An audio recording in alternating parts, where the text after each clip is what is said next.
What's up, y'all? Heading into the Daytona 500, there will be a handful of definite favorites. And those will consist of Denny Hamlin, Ryan Blaney, Brad Keselowski, and a few more. But here I'm going to talk about some reasons why things just match up for the 9 of Chase Elliott to be the favorite for the Great American Race. Sometimes things just line up, like Darrell Waltrip's 17th try in the 17 car with the 17th pit box and winning it. Sometimes it's storylines, like Denny Hamlin and JGR finishing 1, 2, 3 after JD Gibbs passed.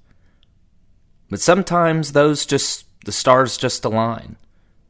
So let's get into what case Chase Elliott has of that for this year. We'll start off with something simple. He's a really good superspeedway driver. While that's kind of important for all this to even come to fruition, it's still worth noting.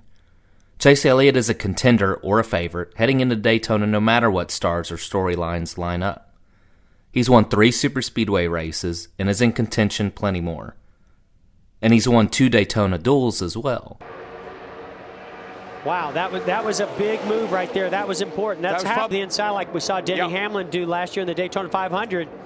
Off turn 4, Chase from the same place as Awesome Bill from Dawsonville wins the Can-Am. Close enough at this point. I think Chase stays right where he is. Force them to go around you. Short way around. We're going to get a run, block hard here. Chase Elliott spotter. All over him behind you, pushing him hard. Out of turn 4.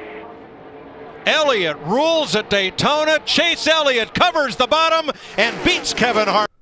And in 2021, a change in the timing of the caution, or racing back to the line, could have easily meant Chase would have already been a Daytona 500 champ. Simply put, Chase Elliott is a contender or a favorite, even without circumstances. No, they come down to block. Logano goes back up, Keselowski with him. McDowell in tow, Dillon on the bottom. The run's on top. Oh! Teammates. Around they go in a hard crash. Kyle Busch. Something else working for Chase is that his team is lined up to win. And furthermore, in the next-gen car, Toyota is winless at the superspeedways as well. So if you for now want to say, till they win one of them, let's cross them off, then that reduces the competition. And Hendrick as a team has won the most in the next-gen car at superspeedways. And they won plenty before, but in the 12 superspeedway next-gen races, Elliott has won Talladega and Atlanta, and William Byron has won 2 Atlanta races. Hendrick has a 33% win rate, and that's pretty good on the odds. And for the team, it's been that magical 10 years since their last Daytona 500. While being in the picture so many times since, but Dale Jr.'s 2014 Daytona 500 is the team's last one.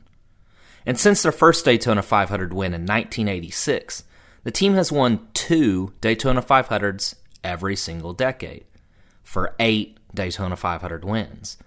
So this just lines up to continue that trend and be the first of 2 for this decade. I'd say so. And for more about that Dale Jr. 2014 Daytona 500, I've seen plenty mention that the sport's most popular driver won the Great American Race in 2004 and 2014. So keeping that trend alive in 2024 would be with Chase Elliott. But even further, 2013 saw a winless but consistent and fast Dale Earnhardt Jr. And 2023 just saw a winless, while down but highly competitive, Chase Elliott. So this would even double down on that Dale Jr. and Chase Elliott trend, going winless and then winning the Daytona 500. Got a little bit of help from behind. Gaining on the leader, Jr. comes up to cover. Jeff Gordon now leading the inside row.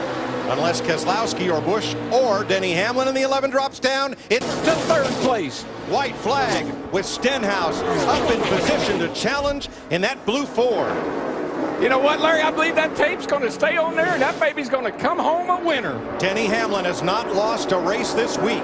He's number 11. Keselowski, the 2012 champ, battling back to the top. And Dale Earnhardt Jr., the Pied Piper of Daytona, trying to hold them all at bay. And Kyle Busch was trying to make a third line at the top of the racetrack. Boy, here they come. Now, this is where it gets interesting. We've seen a lot of passes off turn 4 to the start-finish line, but that 88 is pulling away. Less than a mile to go. Oh, we got a wreck. Third generation star Dale Earnhardt Jr. brings him to the flag. Checkered flag waving. It's over. It's Earnhardt. If that's not enough for you, guess who won the 2014 Clash? I'll give you a hint. He just won this past weekend's 2024 Clash. Denny Hamlin comes to the flag and wins the Sprint Unlimited for Toyota and Joe Gibbs Racing. Wow, what a display. While everything can't line up perfectly, I'll also note that Austin Dillon won 2014's pole, so if you're not convinced by then, and then that happens, maybe that'll do it. But I'd be shocked if Hendrick doesn't qualify for the pole again for a 10th straight year for the engine shop, or a 9th of 10 for a Hendrick driver. So let me know if you think it's all worth following, and if you would or will bet on Chase to win the 500.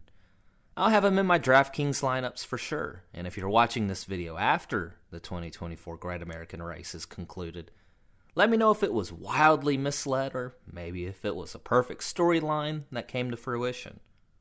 Thanks for watching.